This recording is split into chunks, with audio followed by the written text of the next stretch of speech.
Hello, I'm Dr. Gonzalez, and in this podcast, I'm joined by Raman, who is a patient here at the Whittington.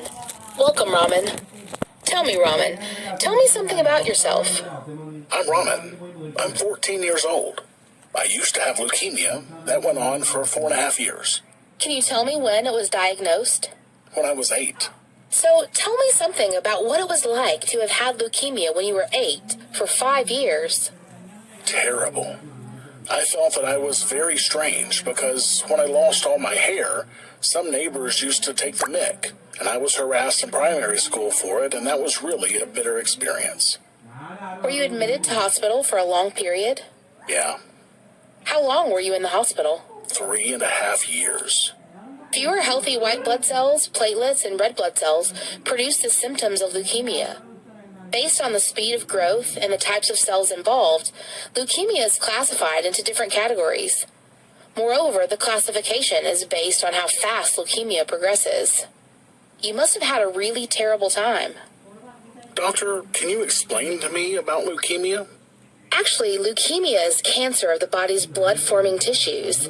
That includes the lymphatic system and bone marrow. There are different types of leukemia. Certain forms of leukemia are more common in children. Other types of leukemia affect mostly adults. Usually, leukemia involves the white blood cells. In fact, the white blood cells are powerful fighters of infections, and they normally grow and divide in an orderly manner according to the need of our body. However, in leukemia patients, the bone marrow generates abnormal white blood cells that function improperly.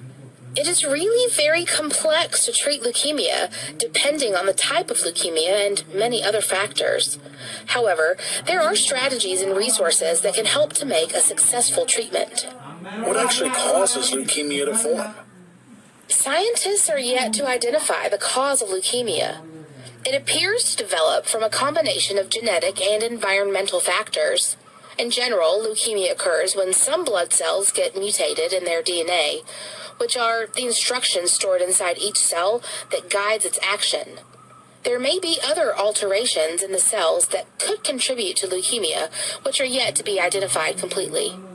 Certain abnormalities cause the cell to grow and divide more rapidly and gains the ability to live continuously, even when the normal cells would die. Over time, these abnormal cells crowd out healthy blood cells in the bone marrow, resulting in fewer healthy white blood cells, platelets, and red blood cells, producing the symptoms of leukemia. Based on the speed of growth and the types of cells involved, leukemia is classified into different categories. Moreover, the classification is based on how fast leukemia progresses. In acute leukemia, the abnormal blood cells are immature blood cells which cannot function normally, and they have a rapid growth, worsening the disease very quickly. Therefore, acute leukemia requires aggressive, timely treatment. There are many types of chronic leukemias. Certain types of chronic leukemias produce numerous cells, and some produce too few cells. Chronic leukemia targets mature blood cells. These blood cells replicate or accumulate very slowly and can function normally for a certain period of time. Some other types of chronic leukemia produce no early symptoms and become unnoticed or undiagnosed for many years. The second classification is made based on the type of white blood cell affected. Lymphocytic leukemia affects the lymphocytes that form lymphatic tissue that compromises our immune system. Myelogenous leukemia affects the myeloid cells that produce the red blood cells, white blood cells, and platelet-producing cells. Doctor, can you explain to me the risk factors involved in this disease? Patients who have received certain types of radiation therapy and chemotherapy for other types of cancers have a high risk of developing certain types of leukemia. Genetic abnormalities also seem to play a prominent role in the formation of leukemia. Genetic disorders such as Down syndrome are vulnerable to leukemia. Exposure to certain chemicals, such as benzene used in the chemical industry, is connected with an increased risk of certain types of leukemia. Smoking increases the risk of acute myelogenous leukemia. If any family member has been diagnosed with leukemia, then you have an increased risk of leukemia. However, most people with such risk factors do not always get leukemia. Moreover, many people with leukemia have none of these risk factors as well. That is really terrible to know, Doctor. Yeah, of course. The subsequent synovial fluid analysis is performed to determine the cause of arthritis presenting with inflammatory signs or joint effusion to diagnose septic arthritis gram stain, culture insensitivity, or suspected crystal-induced arthritis to differentiate gout from pseudogout. Arthrocentesis can be performed for diagnosis as well as medical treatment of arthritis of a joint.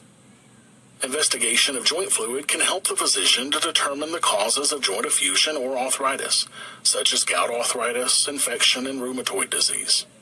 Arthrocentesis can also be effective in relieving joint swelling and pain. Elimination of synovial fluid from the inflamed joint can also eliminate the white blood cells within, which are the sources of destructive enzymes to the joint. Significantly, arthrocentesis can more rapidly restore the health of the joint. The synovial fluid is analyzed for its physical characteristics, such as viscosity and color, and its chemistry, such as protein, uric acid, and glucose, and microscopy of gram stain, white blood cell counts, and differential count.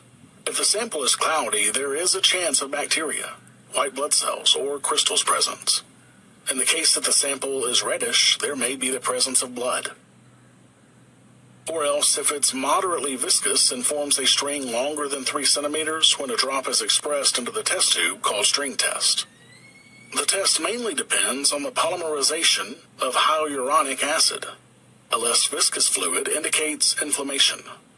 The string test will be negative, that is shorter than 3 centimeters, due to dilution of hyaluronic acid by the presence of extracellular fluid into the inflamed joint. Chemical investigation on synovial fluid includes protein, glucose, and uric acid. Glucose is considerably lower with joint infection and inflammation. There will be an increased level of protein and bacterial infection due to leakiness of the synovial membrane, due to inflammation resulting in an increased concentration of plasma proteins. With gout, there will be an increased uric acid. Microscopy. Inflammation results in an influx of white blood cells into the synovial tissue. The microscopic investigation is performed to detect red blood cells, white blood cell counts, and differential counts. This will help differentiate the most common causes of inflammatory infusions, joint effusions into septic effusions, hemorrhagic effusions, and non-inflammatory effusions. Septic effusions may be due to fungus, TB, or bacteria. Septic effusions are characterized by physical appearance. Joint fluid will be opaque. Microscopy. White blood cell counts above 2,000 per cubic millimeter and often above 50,000 per cubic millimeter. In bacterial infections, the neutrophil count is usually above 75%. A high lymphocyte count is linked to mycobacterial infection. An eosinophil count above 2% may be associated with Lyme disease. Gout, pseudogout, rheumatoid arthritis may overlap with septic arthritis explained above, are inflammatory effusions that are characterized by physical appearance. Joint fluid will be opaque or translucent. White blood cell counts above 2,000 per cubic millimeter, but not as high as septic arthritis. Usually the neutrophil count will be in the range of 50%. Bacterial cultures and negative gram stain. Polarizing microscopy displays needle-like monosodium urate crystals in gout or calcium pyrophosphate crystals in pseudogout.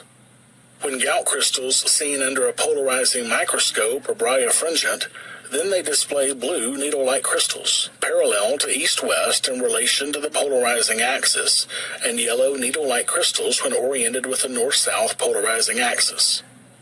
Non-inflammatory or degenerative effusions are caused by degenerative conditions like avascular necrosis, meniscal tear, or osteoarthritis.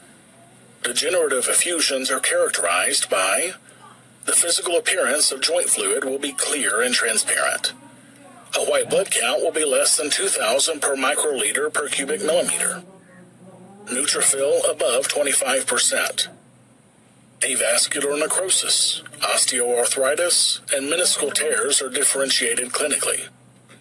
Hemorrhagic effusions.